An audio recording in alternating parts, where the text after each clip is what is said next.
បាទសូមជម្រាបសួរក៏ដូចជាសូមស្វាគមន៍ចំពោះពុកម៉ែបងប្អូនទាំងអស់ដែលតែងតែ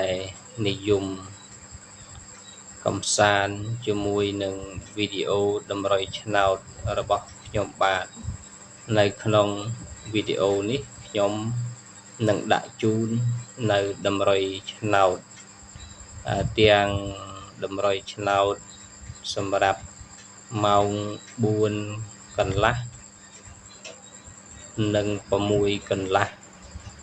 ហើយរួមទាំងតម្រុយឆ្នោតសម្រាប់ម៉ោង10កន្លះហើយនឹងម៉ោង1កន្លះដើម្បីចែកជូនដល់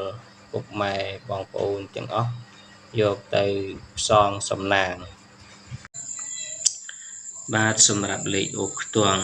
លេខក្រើបហើយនឹង3លេខតម្រុយឆ្នោតយួនម៉ោង4:30នាទីហើយនឹងម៉ោង6:30នាទីលេខអូខ្ទង់គឺខ្ញុំដាក់ជូននៅខ្ទង់6ហើយនៅខ្ទង់5លេខក្រើបគឺខ្ញុំដាក់ជូននៅ68 69 56ហើយនឹង57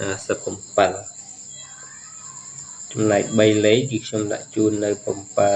795គុណហើយនឹង569គុណ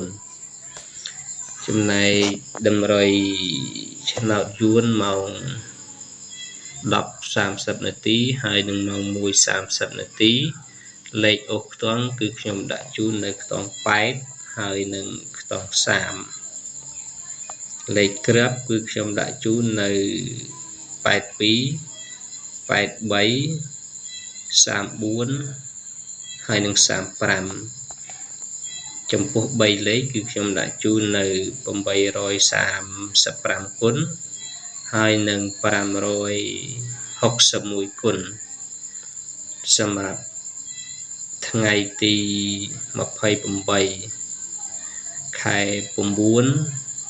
ឆ្នាំ2025សម្រាប់ថ្ងៃទី27ខែ9ឆ្នាំ2025បាទសូមជូនពរដល់ពុកម៉ែបងប្អូនទាំងអស់ដែលបានយកនៅលេខនៅក្នុងតម្រុយនេះទៅផ្សងសំណាងក៏សូមឲ្យបានទទួលនៅលាភសំណាងនិងហេងទាំងអស់គ្នាបាទសូមអរគុណសូមជម្រាបលា